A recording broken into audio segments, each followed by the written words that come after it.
नमो अरिहन्ताणं नमो सिद्धाणं नमो आयर्याणं नमो वज्रायाणं नमो लोय सवसाहुनम् इंद्रसदवन्द्याणं युवनहितमधुरविशदवक्ताणं अन्तातीतगुणाणं नमो जिणाणं जिदभवाणं। हाँ जी, अपनी गाथा काल द्रव्य की चर्चा अपनी चली थी 106 107 नंबर की गाथा में। आज हम इसका एक बार सारांश पढ़ के फिर आगे बढ़ते हैं। काल द्रव्य की ही चर्चा चल रही है। पढ़िए, कौन पढ़ेगा? तात्पर्य वृत्ति का सारांश पढ़ना है।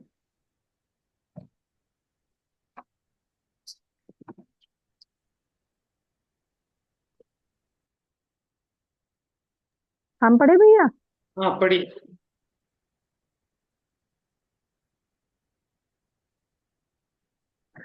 अब काल द्रव्य का स्वरूप कहते हैं समय, निमिष, घटिका या घड़ी, दिवस आदि सभी व्यवहार काल है। वहां मंद गति से गमन करता हुआ परमाणु एक आकाश प्रदेश से दूसरे अनंतर आकाश प्रदेश तक गमन करता है। उसके गमन में लगने वाले काल को समय कहते हैं। नेत्रों की पलक का झपकना निमिष है। जल के पात्र आदि के निमित्त से मापा जाने वाला काल घटिका या घड़ी है तथा सूर्य बिंब के आगमन तथा गमन रूप दिन रात है। ये सभी पर्याय उद्गलों के निमित्त से व्यक्त होती हैं। भैया स्क्रॉल। अतः काल की पर्याय पुद्गल परिणाम से उत्पन्न कही गई है। तो है तो काल द्रव्य की पर्याय, लेकिन पुद्गल परिणाम से उत्पन्न कही गई है। इसका मतलब ये है कि पुद्गल के परिणाम से ज्ञात होती हैं। परमार्थ से व्यवहार काल रूप सभी पर्याय निश्चय काल की ही पर्याय हैं। व्यवहार काल परिणाम जन्य है तथा निश्चय काल परिणाम जनक है। द्रव्य काल अपने गुण पर्यायों का आधारभूत होने से नित्य है। यहाँ आशय यह है कि पराश्रित काल द्रव्य है ही है तथा स्वाश्रय से उत्पन्न स्वकाल लब्धि रूप परिणाम ही स्वकाल है तथा वह प्रकट करने की अपेक्षा उपादेय है। देखो, अब इन्होंने निश्चय काल व्यवहार काल की चर्चा की और अंत में आशय ये दिया कि जो पराश्रित काल द्रव्य है, माने जो कालाणु है अथवा उसकी पर्याय है, वो तो मेरे लिए है क्योंकि वो मेरे सुख का कारण नहीं है, मेरे से भिन्न है। लेकिन स्वाश्रय से उत्पन्न काल लब्धि, ठीक है, वो जो अपना परिणाम उत्पन्न हुआ स्वाश्रय से, वही अपना स्वकाल है और वो प्रकट करने की अपेक्षा उपादेय है। आश्रय लेने की अपेक्षा तो नहीं, लेकिन प्रकट करने की अपेक्षा वो अपना स्व परिणाम जो स्व सन्मुखता पूर्वक होता है, उसी को स्वकाल भी कहते हैं। अब काल के नित्य और क्षणिक, ऐसे दो भेद, उसकी चर्चा करने के लिए गाथा नंबर 108 तात्पर्य वृत्ति और गाथा नंबर 101 समय व्याख्या। कालोत्तीय ववदेशो सद्भाव परुवगो हवदीर्णिचो उपपन्न पद्धंसी अवरोधी हंतरठाई। काल कथन सद्भाव प्ररूपक, अतः नित्य होता है काल, और दूसरा उद्भव ध्वंसी दीर्घांतर स्थायी काल। हाँ जी, पढ़िए, कैसे दो भेद बनते हैं, नित्य और क्षणिक। हम्म। काल ऐसा व्यपदेश सद्भाव का प्ररूपक है, इसलिए काल नित्य है। उत्पन्न ध्वंसी ऐसा जो दूसरा काल वह दीर्घांतर स्थायी दीर्घ स्थिति स्थिति का भी कहा जाता है। हाँ जी, देखो, जो निश्चय काल है वो तो नित्य है, कालाणु का कभी अभाव नहीं होता। लेकिन जो उत्पन्न ध्वंसी है, माने उसकी पर्याय, वो तो स्थूल भी होती हैं, सूक्ष्म भी होती हैं। सूक्ष्म तो एक एक समय, और दीर्घ जैसे दिन, महीना, वर्ष, घड़ी घंटा आदि। ठीक है, तो ये दो प्रकार के काल, निश्चय काल और व्यवहार काल। टीका में देखते हैं, पढ़ी। काल के नित्य और क्षणिक ऐसे दो विभागों का यह कथन है। यह काल है, यह काल है, ऐसा करके जिस द्रव्य विशेष का सदैव व्यपदेश, निर्देश या कथन किया जाता है, वह सचमुच अपने सद्भाव को प्रकट करता हुआ नित्य है, और जो उत्पन्न होते ही नष्ट होता है, वह व्यवहार काल सचमुच उसी द्रव्य विशेष की समय नामक पर्याय है। वह क्षणभंगुर होने पर भी अपनी संतति को दर्शाता है, इसीलिए उसे नए के बल से दीर्घ काल तक स्थित रहने वाला कहने में दोष नहीं है। इसलिए आवलिका, पल्योपम, सागरोपम इत्यादि व्यवहार का निषेध नहीं किया जाता। हाँ जी, वो समय समय वाला उत्पन्न होता है, लेकिन उसकी संतति की अपेक्षा उसके बड़े बड़े माप भी रखे, जैसे सागर, वो भी काल का माप है, लेकिन वो भी व्यवहार काल है, क्योंकि वो भी आदि अंत रहित है, उत्पन्न ध्वंसी है। ठीक है, ये बात समझ में आ गई है सबको। निश्चय काल तो जो द्रव्य काल माने काल द्रव्य है, और जो उसकी पर्याय रूप है वो समय है। लेकिन वो जो सूक्ष्म समय है, वो भी अपनी संतति को दर्शाता है, क्योंकि वो समय अभी भी, अगले समय भी, अगले समय भी निरंतर एक एक समय रूप पर्याय उत्पन्न होती है। और उन अनंत समयों के समुदाय को, ठीक है, हमने नाम दे दिए, जैसे आवली, मुहूर्त, घड़ी, पहर, दिन, है ना, पक्ष, मास, अयन, ऋतु, ऐसे ऐसे वर्ष आदि, और फिर सागर। तो ये सब व्यवहार काल के भेद हैं। तो निश्चय काल द्रव्य रूप होने से नित्य है, और व्यवहार काल पर्याय रूप होने से क्षणिक है। इतनी बात समझ में आ रही है सबको? निश्चय और व्यवहार काल किसको कहा? कि जो द्रव्य है उसको निश्चय काल कहा, उसकी जो पर्याय है समय, घड़ी, घंटा आदि, उसको व्यवहार काल कहा। व्यवहार काल उत्पन्न ध्वंसी है। भैया, जो व्यवहार काल की एक समय की पर्याय हुई बिल्कुल इसी समय की, वो निश्चय काल ही हुआ ना एक तरह से। भाई अगर आप अभेद से देखोगे तो हाँ। वाकई में वो तो, क्योंकि उस द्रव्य की पर्याय है, वास्तव में तो वही काल है। लेकिन हम जो उसे नाम दे रहे हैं ना, समय, घड़ी, घंटा, दिन, महीना, ये पुद्गल की तरफ से दे रहे हैं। पराश्रित निरूपण सो व्यवहार, भेद निरूपण सो व्यवहार, इस अपेक्षा उसको व्यवहार कहा है। वास्तव में तो जिस द्रव्य की जो पर्याय हैं, वो वास्तव में वही द्रव्य है, क्योंकि द्रव्य गुण पर्याय ये अभेद होते हैं। लेकिन उसको ये जो हमने इस प्रकार समय, तो वो पुद्गल परमाणु के गमन की तरफ से उसको ये नाम मिला समय। ठीक है, आवली, निमिष, पल, घटिका, ये सब पुद्गल की परिणमन की तरफ से इनके नाम रखे गए हैं। इस अपेक्षा भी इनको व्यवहार काल कहते हैं। ठीक है, तो यहाँ सामान्य से समझा दिया कि जो द्रव्य है वो निश्चय काल है, और उसकी पर्यायों का जो व्यवहार है वो व्यवहार काल है।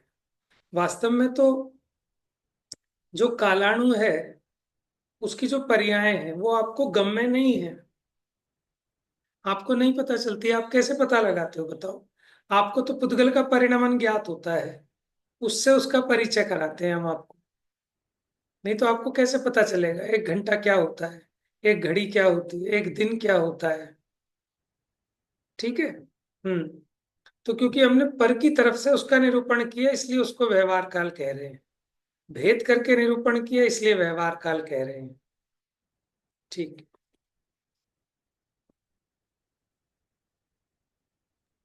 हाँ जी, तात्पर्य वृत्ति। अब नित्य एवं क्षणिक पने से पुनः काल भेद दिखाते हैं। काल ऐसा जो नाम है, वह क्या करता है? वह काल नाम क्या करता है? उत्तर: काल ऐसे वाचक रूप दो अक्षरों से अपने वाच्य परमार्थ काल के सद्भाव को निरूपण करता है। किसकी तरह किसको निरूपण करता है? सिंह शब्द की तरह सिंह स्वरूप को, तथा सर्वज्ञ शब्द की तरह सर्वज्ञ स्वरूप को निरूपण करता है।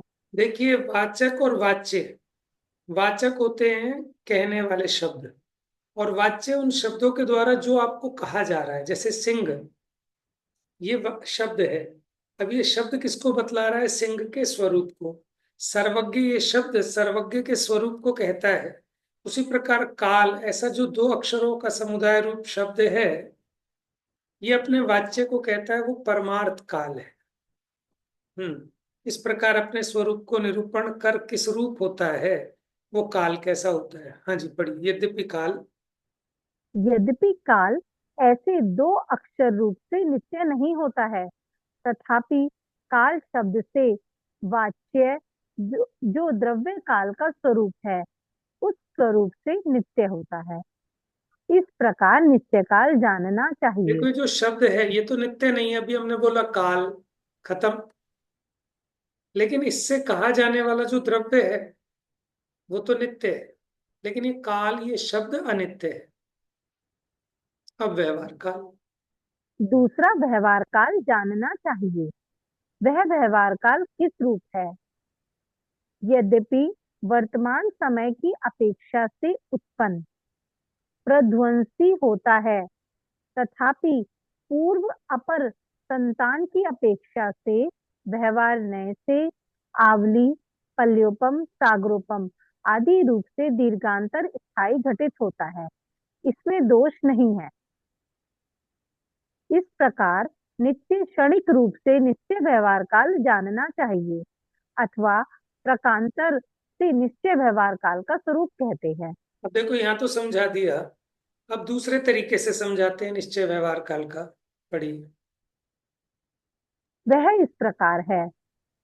अनादि निधन समयादि कल्पना भेद रहित कालाणु द्रव्य रूप से व्यवस्थित वर्णादि मूर्ति रहित निश्चय काल है। उस ही की पर्याय रूप सादि सनिधन समय निमिष घटिकादि विविक्षित कल्पना भेद रूप व्यवहार काल है। इस प्रकार निर्विकार निजानंद सुस्थित चित चित चमत्कार मात्र भावना में लीन भव्यों के बहिरंग काल लब्धिभूत निश्चय व्यवहार काल के निरूपण की मुख्यता से चौथे स्थल में दो गाथाएं पूर्ण हुई। हाँ जी। जो अनादि निधन समय आदि की कल्पना भेद से रहित कालाणु है द्रव्य रूप, वो तो निश्चय काल है। उसी की पर्याय रूप सादी, सनिधन माने अंत सहित, समय, निमिष, घटिका आदि विवक्षित कल्पना भेद रूप व्यवहार काल है। इस प्रकार निर्विकार निजानंद सुस्थित चित्त चमत्कार मात्र भावना में लीन भव्यों के बहिरंग काल लब्धि भूत माने बहिरंग जो काल द्रव्य, उसके निश्चय व्यवहार काल के निरूपण की मुख्यता से ये दो गाथाएं पूरी हुई। तो अब 109 नंबर की गाथा देखते हैं।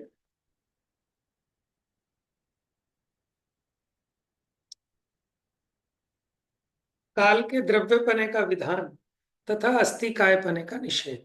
माने जो काल है वो द्रव्य तो है, लेकिन अस्थिकाय नहीं है। क्यों? क्योंकि काय कहते हैं बहुप्रदेशी को। प्रदेशों के प्रचय को काय कहते हैं, समुदाय को। तो ये बहुप्रदेशी नहीं है, एक प्रदेशी है बस। एदे कालागासा धम्मा धम्मा ये पुग्गला जीवा लभन्ति दव्वसन्नम कालस्य दुनत्थिकायत्तम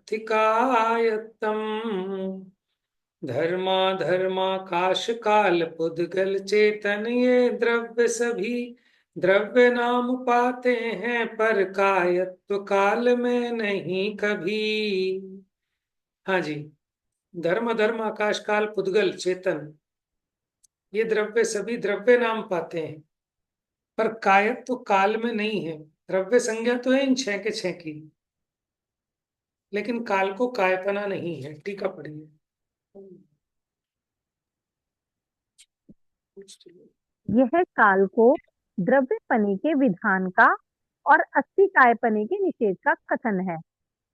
जिस प्रकार वास्तव में जीव, उद्गल, धर्म, अधर्म और आकाश को द्रव्य के समस्त लक्षणों का सद्भाव होने से वे द्रव्य संज्ञा को प्राप्त करते हैं, उसी प्रकार काल भी द्रव्य संज्ञा को प्राप्त करता है। इस प्रकार छह द्रव्य है।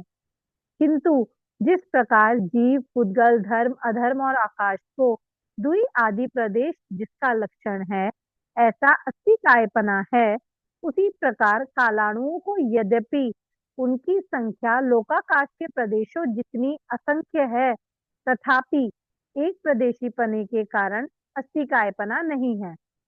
और ऐसा होने से ही यहाँ पंचास्तिकाय के प्रकरण में मुख्यतः काल का कथन नहीं किया गया है, परंतु जीव पुद्गलों के परिणाम द्वारा जो ज्ञात होता है, ऐसी उसकी पर्याय होने से।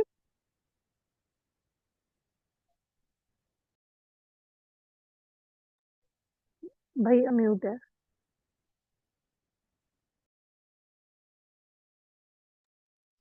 हाँ जी, ये जो छह द्रव्य हैं, इनमें द्रव्य के समस्त लक्षणों का सद्भाव है, इसलिए वो द्रव्य तो हैं, लेकिन जिनके दो आदि प्रदेश होते हैं, माने कम से कम दो, और उससे अधिक कितने भी हो, वो काय संज्ञा को प्राप्त होते हैं। तो अस्थि तो सब है, अस्थि मैंने है द्रव्य, लेकिन काय संज्ञा कालाणुओं में नहीं है। क्यों? क्योंकि वो एक प्रदेशी है, आकाश के एक प्रदेश जितनी ही उनकी अवगाहना है। हाँ, यद्यपि लोकाकाश के प्रदेश कितने असंख्यात, तो संख्या में वो असंख्यात हैं, लेकिन वो अलग अलग हैं। एक काल द्रव्य एक प्रदेशी ही है। तो इसलिए अब पंचास्तिकाय के प्रकरण में काल का कथन नहीं किया गया है। ठीक है। जीव पुद्गलों के परिणाम द्वारा जो ज्ञात होता है, ऐसी उसकी पर्याय होने से। किसकी पर्याय? काल की। क्योंकि काल की पर्याय वैसे आपको ज्ञात नहीं होंगी, जीव पुद्गलों के परिणाम से ज्ञात होती हैं। ऐसी उसकी पर्याय होने से, तथा जीव पुद्गलों के परिणाम की अन्यथा अनुपत्ति द्वारा जिसका अनुमान होता है। क्योंकि जीव पुद्गलों के परिणमन भी काल द्रव्य के बिना नहीं होता। अन्यथा अनुपत्ति माने उसके बिना उसका ना पाया जाना, अविनाभाव। ऐसा वह काल द्रव्य होने से यहाँ अंतर्भूत किया गया है। इस प्रकार काल द्रव्य का व्याख्यान पूरा हुआ।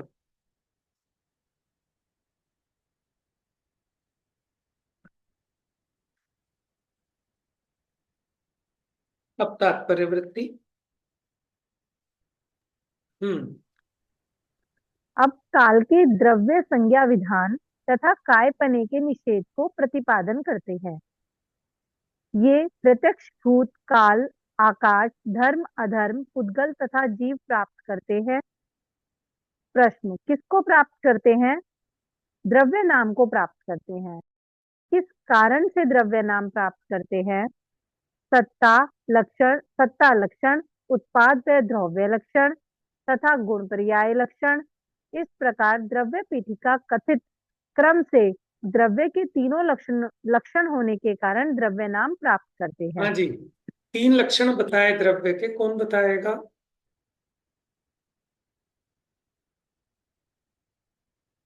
ये याद क्या भैया रखिए। क्वेश्चन पूछना? हाँ, द्रव्य के भैया तीन लक्षण। हम्म।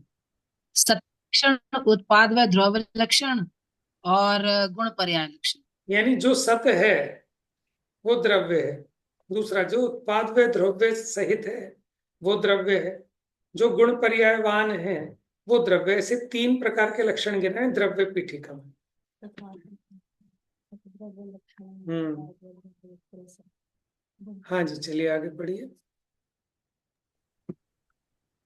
काल की कायपना नहीं है। वह कायपना भी किस कारण से नहीं है? विशुद्ध दर्शन, ज्ञान, स्वभाव, शुद्ध जीवास्तिकाय जैसे पांच अस्तिकायों के बहुप्रदेश प्रचय पने रूप लक्षण कायपना जिस प्रकार विद्यमान है, उस प्रकार काल्याणुओं के कायपना नहीं है। जैसा कि गाथा में कहा है, लोकाकाश के एक प्रदेश में जो एक एक कालाणु स्थित है, रत्नों की राशि की तरह वे कालाणु असंख्यात द्रव्य हैं। हाँ जी, इस अब प्रकार प्रश्न बताइए, कालाणु कितने हैं संख्या में? असंख्यात। वैसे तो एक है, कैसे असंख्यात है? नहीं अपने आप में तो एक एक है, एक नहीं, कालाणु। ठीक है। असंख्यात कितने असंख्यात? लोक प्रमाण असंख्यात। लोक प्रमाण। Very good. और एक कालाणु कितने प्रदेशी है? एक एक प्रदेश। प्रदेश के। मूर्तिक है कि अमूर्तिक है? अमूर्तिक। सक्रिय है कि निष्क्रिय है? निष्क्रिय है। चेतन है कि अचेतन है? अचेतन अचेतन। है। ठीक है। बाकी सबको समझ में आ गई ये बात? भैया मुझे सक्रिय निष्क्रिय समझ नहीं आई। सक्रिय कहते हैं जिसमें गति हो, जिसमें क्रियावती शक्ति हो, जो क्षेत्र से क्षेत्रांतर होते हैं। जीव और पुद्गल सक्रिय हैं। और उसमें भी क्या कहा? संसारी जीव सक्रिय है और शुद्ध जीव निष्क्रिय है। अब यहाँ एक बात आई, रत्नों की राशि की तरह वे कालाणु असंख्यात द्रव्य हैं। तो रत्नों की राशि क्यों कहा यहाँ पर?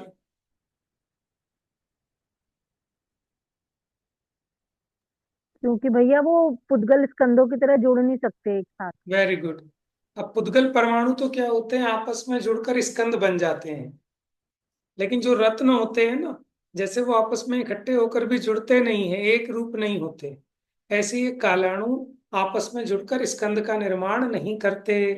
इसलिए कालाणु के लेकर रत्नों की राशि की तरह, माने अलग अलग अपने अपने प्रदेश पर एक एक बिखरे हुए हैं, असंख्यात द्रव्य हैं। हम्म।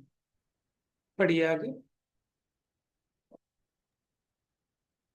इस प्रकार गाथा कथित लोकाकाश प्रमाण असंख्यात द्रव्य हैं। यहाँ केवल ज्ञानादि शुद्ध गुण, सिद्धत्व, अगुरु लघुत्वादि शुद्ध पर्याय सहित शुद्ध जीव द्रव्य से अन्य द्रव्य हेय हैं, ऐसा भाव है। इस प्रकार काल काल के द्रव्य तथा अस्थि काय संज्ञा के विधि तथा निषेध व्याख्यान से पांचवें स्थल में गाथा सूत्र समाप्त हुआ। आप लोगों को समझ में आया? देखो, ये पढ़ाई वाला विषय है, इसमें आपको थोड़ा याद रखना पड़ेगा। और इससे क्या है, आपको समय सार आदि ग्रंथों में कहीं कोई कठिनाई नहीं आएगी। अब लोगों को ये बेसिक चीजें नहीं पता होती, इसीलिए वो अर्थ का अनर्थ कर देते हैं। ठीक है। अब ये काल द्रव्य की चर्चा हो गई, और ये भैया इसमें अस्थिकर। रत्नों की राशि क्यों कहते हैं? कुछ और एग्जाम्पल क्यों नहीं देते? चीनी के दाने भी तो होते हैं, किसी और के क्रिस्टल अब भी। सुनो। रत्नों की चीनी, राशि क्यों कहते हैं? सुनो सुनो। चीनी के दाने जो है ना, आपस में मेल्ट होकर एक स्कंद रूप हो सकते हैं। आप उसको कंकड़ कह सकते हैं, पत्थर कह है, सकते हैं। क्या कह कंकड़ सकते हैं? पत्थर कह सकते कंकड़ हैं। कंकड़ पत्थर? पत्थर होते हैं। नहीं, वो भी मेल्ट होके ना मिल जाते हैं, एक बड़ा पत्थर बन जाए। तो रत्न कभी मेल्ट नहीं होते? रत्न बड़ा कठोर होता है, वो चूरा चूरा हो जाएगा। लेकिन उसमें ऐसी ताकत नहीं है कि आप दो रत्नों को जोड़ के एक रत्न बना दो। रत्न तो अच्छा। जैसे निकलता है, वो तो एक तरह का पत्थर है ना, तो वो जैसा निकलता है उसी को तराश कर वो उस साइज के निकलते हैं। तो जितना बड़ा होता है इसलिए वो कॉस्टली होता है ज्यादा। छोटा होगा वो सस्ता मिलेगा, जितना बड़ा साइज होगा वो उतना ज्यादा कॉस्टली होगा। तो रत्नों की राशि का, अच्छा मतलब सोना जैसे पिघला लेते हैं, कर लेते हैं, ऐसे रत्न नहीं पिघल सकते? नहीं नहीं। बाकी अब जब कभी जाओ ज्वेलर्स के यहाँ, उससे भी कंफर्म करना। मैं जाती नहीं ना ज्वेलर्स के, इसलिए तो नहीं पता। हमारे यही ले आ देते हैं सारी ज्वेलरी वुलरी सब कुछ। मैं कहीं नहीं जाती। हम कंफर्म मेरी इन नहीं सब करते। घर गृहस्थी के झंझटों से छुट्टी है मेरी। चलिए, बहुत पुण्य का मैं उदय घर होगा। मैं कोई सब्जी वब्जी, कोई दाल बाल, कोई घर के सामान, मैं कुछ भी नहीं लाती। आप बस बताओ, ये बाकी सब बिगड़ जाएंगे, सबके घरों में झगड़े हो जाएंगे ये बात सुन के फिर।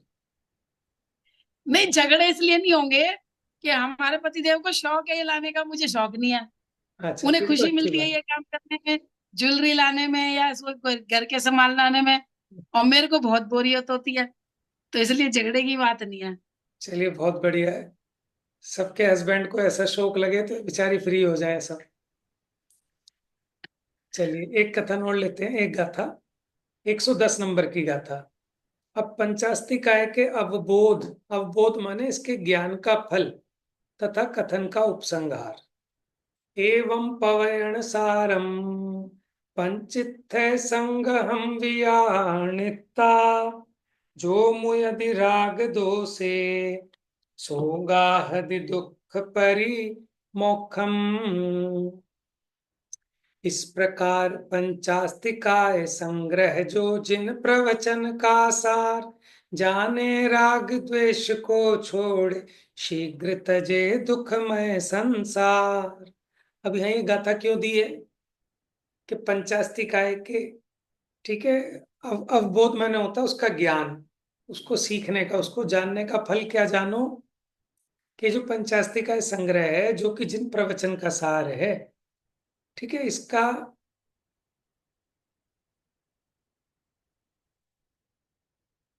हाँ, जो मुयदि राग दोषे माने राग द्वेष को मुक्त माने छोड़े, सो गाहदी वो प्राप्त करता है किसको, दुख परिमोक्षम, दुखों से परिमुक्त होता है, माने दुखों से पूरी तरह से रहित हो जाता है, उसके सारे दुख दूर हो जाते हैं। पढ़िए अन्वयार्थ। इस प्रकार प्रवचन के सारभूत पंचास्तिकाय संग्रह को जानकर जो राग द्वेष को छोड़ता है वह दुख से परिमुक्त होता है। हाँ जी, देखो जो जानता है, खाली जानने से ही नहीं, जानकर जो राग द्वेष को छोड़ता है वो दुखों से परिमुक्त होता है, क्योंकि जब उसे वस्तु व्यवस्था का परिज्ञान हो जाएगा तो जिस पर पदार्थ को अपना मानकर राग द्वेष कर रहा था, जब ये समझ में आ जाएगा ये मेरा पर पदार्थ मेरा नहीं है, तो राग द्वेष भी उत्पन्न नहीं होंगे। ठीक है, देह आदि से भिन्न अपने स्वरूप को जानेगा तो। चलिए टीका थोड़ा फास्ट पढ़िए अब जरा। यहाँ पंचास्तिकाय के अवबोध का फल कहकर पंचास्तिकाय के व्याख्यान का उपसंहार किया गया है। वास्तव में संपूर्ण द्वादशांग रूप से विस्तीर्ण प्रवचन द्वारा काल सहित पंचास्तिकाय से अन्य कुछ भी प्रतिपादित नहीं करते, इसलिए प्रवचन का सार ही यह पंचास्तिकाय संग्रह है। जो पुरुष समस्त वस्तुतत्व का कथन करने वाले इस पंचास्तिकाय संग्रह को अर्थतः अर्थी रूप प्रयोजन रूप से जानकर इसी में कहे हुए जीवास्तिकाय के अंतर्गत स्थित अपने को स्वरूप से अत्यंत विशुद्ध चैतन्य स्वभाव वाला निश्चित करके परस्पर कार्य कारणभूत ऐसे अनादि राग द्वेष परिणाम और कर्म बंध की परंपरा से जिसमें स्वरूप विकार आरोपित है, ऐसा अपने को निज आत्मा को उस काल अनुभव में आता देखकर उस काल विवेक ज्योति प्रकट होने से कर्म बंध की परंपरा का प्रवर्तन करने वाली राग द्वेष परिणति को छोड़ता है, वह पुरुष वास्तव में जिसका स्नेही जीर्ण होता जाता है, ऐसा जगन्य स्नेही गुण के सन्मुख वर्तते हुए परमाणु की भांति भावी बंध से परान्मुख वर्तता हुआ, पूर्व बंध से छूटता हुआ अग्नि तत्व जल की दो स्थिति समान दुख से परिमुक्त होता है। भैया जी, भैया अर्थी का मतलब तो होता है ना कोई प्रयोजन, मतलब जो इस चाहने वाला, कि विद्यार्थी, जैसे विद्या लाभार्थी। है ना। हाँ। हाँ, तो भैया डेड बॉडी को अर्थी क्यों कहते हैं? अब आपने पूछा है, थोड़ा सोच के बताऊंगा आपको फिर। ठीक है, कोई ना कोई बड़ा प्रयोजन होगा जो उसको अर्थी कहते हैं, अर्थी जा रही है। चलिए, तो अभी इस पे ना, अब हम इसकी चर्चा कल करेंगे, थोड़ा सा और विस्तार इसमें। और अभी एक आध गाथा और है, फिर ये एक स्थल समाप्त हो जाएगा इसमें, एक अधिकार, फिर एक नया अधिकार प्रारंभ होगा, मोक्ष मार्ग प्रपंच वर्णन। ठीक है, नव पदार्थ अधिकार भी कहते हैं उसको। अब इसकी चर्चा कल करेंगे, अभी थोड़े से टाइम लगेगा, इसमें अच्छे से समझाएंगे थोड़ा। राग द्वेष के त्याग की बात है वैसे, कि अनादि कर्म बंध की परंपरा से निमित्त नैमित्तिक संबंध से विकार अपने में आरोपित है, क्योंकि अपना स्वभाव नहीं है। ठीक है, और जो इससे छूटता है माने इस राग द्वेष परिणति को छोड़ता है, तो अब वो कह रहे हैं कि स्नेह जीर्ण होता जाता है, माने ऐसा नहीं कि एकदम खत्म हो जाएगा, धीरे धीरे घटता है। जैसे जगन्य स्नेह गुण, स्नेह माने रागादि, तो वो जो जगन्य जब रागादि होते हैं तो फिर उसको नवीन बंध का कारण नहीं होता। जो जगन्य राग है ना, वो नवीन कर्म बंध में समर्थ नहीं होता। तो इस प्रकार पुराने बंध से छूटता हुआ अग्नि तप्त जल की, माने अग्नि से जो तपा हुआ जल था उसकी दुस्थिति हो रही थी, अब वो अग्नि के संयोग से हटा तो वो वापस अपनी पुनः स्वभाव को प्राप्त हो जाएगा ना, शीतल अवस्था को। उसी प्रकार ये जीव दुखों से परिमुक्त होता है। अब जैसे नाचार्य की टीका रह गई, और इसके बारे में भी कल चर्चा करेंगे, अभी टाइम हो गया। जा वाणी के ज्ञान से सूझे लोकालोक, सो वाणी मस्तक नमो, सदा देते हूँ